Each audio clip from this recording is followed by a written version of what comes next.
नमस्कार दोस्तों, मैं सुशील कुमार सिंह और आप देख रहे हैं संविधान तक। मुजफ्फरपुर से आई 11 साल की रेप पीड़ित बच्ची 6 घंटे से पीएमसीएच के बाहर एम्बुलेंस में पड़ी रही। वजह पीएमसीएच में बेड नहीं, लेकिन उसको एडमिट तक नहीं किया गया। एडमिट नहीं किए जाने के सवाल पर अस्पताल के deputy superintendent doctor Ashok Kumar Jha ने कहा एम्बुलेंस में जांच कर रहे हैं। यानी इतनी बड़ी अस्पताल जहां पर इतने बड़े सीरियस रेप पीड़ित बच्ची जिसको सीना चीर दिया गया हो, पेट चीर दिया गया हो, उसको बेड नहीं मिल रहा है। और सवाल करने पर डिप्टी सुपरिटेंडेंट अशोक कुमार झा कह रहे हैं कि बेड नहीं है और मैं इसी में इलाज कर रहा हूँ, एम्बुलेंस में ही इलाज कर रहा हूँ। हेडलाइन दिया गया है 6 घंटे से पीएमसीएच के बाहर तड़प रही रेप पीड़ित। डिप्टी सुपरिटेंडेंट बोले एम्बुलेंस में जांच कर रहे हैं, बेड नहीं है। रेप के बाद सीना पेट चीरा था। अब बताइए, कोरोना काल तो नहीं है कि बेड नहीं जुट रहा है, ये सामान्य काल था। सामान्य काल में भी बेड कैसे नहीं पीएमसीएच में जुट रहा है। यानी कहीं न कहीं भेदभाव का शिकार आज बिहार के लोग हो रहे हैं, क्योंकि वो दलित बच्ची थी, 11 वर्ष की थी, जिसको सीना और पेट चीर दिया गया। वही मौके पर कांग्रेस के अध्यक्ष राजेश राम पहुंचे तो उनको भी सुनने का नाम नहीं किया, उनके साथ भी बदतमीजी हुई।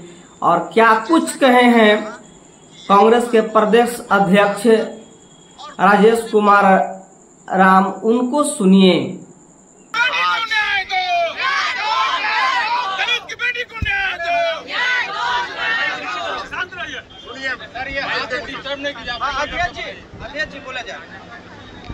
आप जैसा कि जानते हैं, बहुत से वहाँ मीडिया के लोग पहुंचे और आज हम लोग इतना आहत हैं इस बात से कि जिस तरह से इस बलात्कार हत्याकांड जो है, इसका 2 पहलू। एक पहलू तो ये है कि एक दलित के बेटी, गरीब परिवार के बेटी के साथ निर्मम तरीका से उसकी बलात्कार हुई।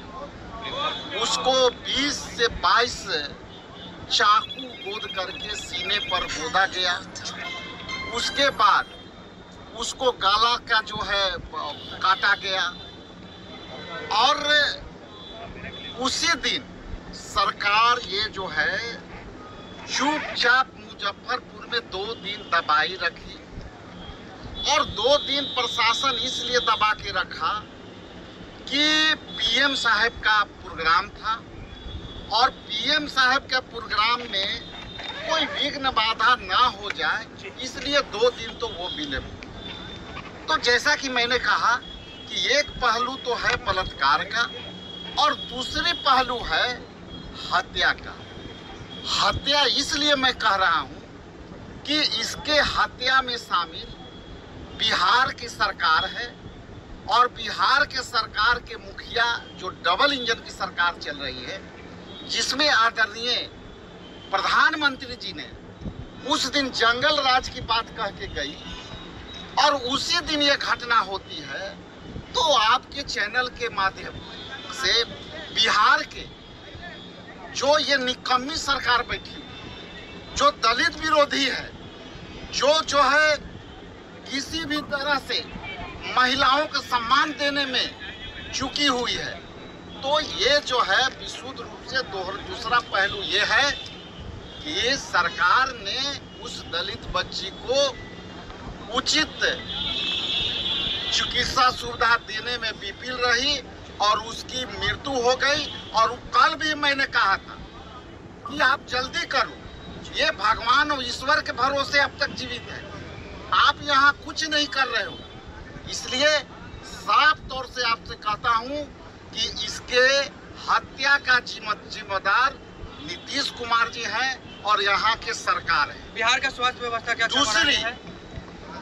तीसरी जो हम बात कि जिस तरह से लगातार घटनाएं घटी है और दबा हुआ घटना है, जिसमें भोजपुर में हुआ, बक्सर में हुआ, गोपालगंज में हुआ, पटना के एक होटल में हुआ, और कहीं इसकी बात को उजागर नहीं हो रहा है। तो मैं स्पष्ट कह दूं कि ये अब इस तरह से नहीं चलेगी, और यदि इस तरह से दलितों पर अत्याचार हुआ तो हम लोग सरकार को ईंट से ईंट बजा देंगे। ये आप आज मान के देख लीजिए। ये चूंकि दलित का ही मामला नहीं है, मामला हमारा राजनीतिक नहीं है, मामला है सामाजिक सुरक्षा का। मामला है कि देश में आपका अराजकता की सरकार है। आप जहां आते हो जंगल राज की बात करते हो, और यहाँ उसी दिन निर्मम बलात्कार करके हत्या हो जाती है, और आप चुपचाप दूसरे पर आरोप करके चले जाते हो। इसलिए ये समय आ गया है, हम हजारों कार्यकर्ता को जब तक ले आवश्यकता पड़ी तो वो बच्ची के अस्थि कलश लेकर के पूरे बिहार दौड़ा कर दूंगा और सरकार के ईंट से ईंट बजा दूंगा। ये तय है। और आने वाला समय में मैं अभी देखता हूं कि सरकार इस पर क्या संज्ञान लेती है। सरकार को तत्काल उस परिवार को गोद लेना चाहिए। सरकार को तत्काल उस परिवार को आर्थिक सहायता देना चाहिए। उसको जो है परिवार के आश्रित को नौकरी देना चाहिए।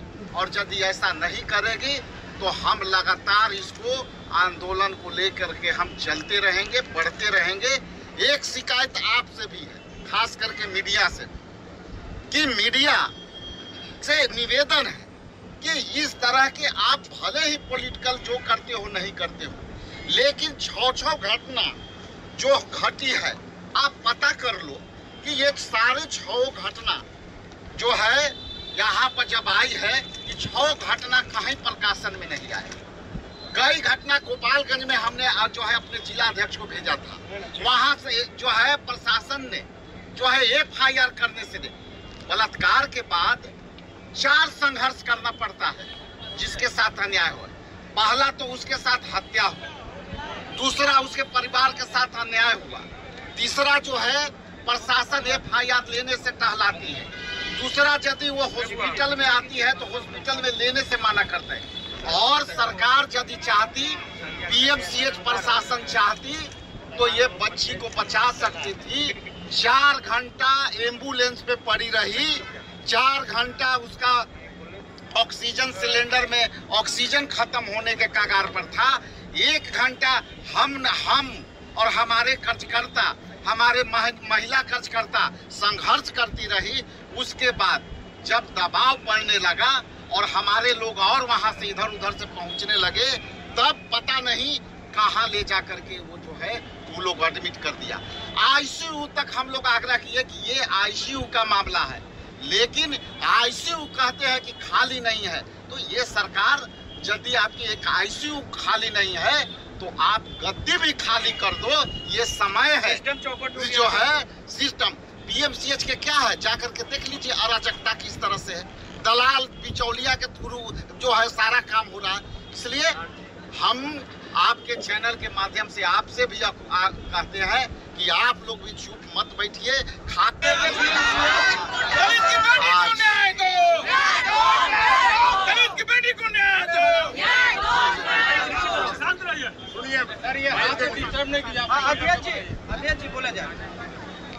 आप जैसा कि जानते हैं बहुत से वहाँ मीडिया के लोग पहुंचे, और आज हम लोग इतना आहत हैं इस बात से कि जिस तरह से इस बलात्कार हत्याकांड जो है इसका 2 पहलू। एक पहलू तो ये है कि एक दलित के बेटी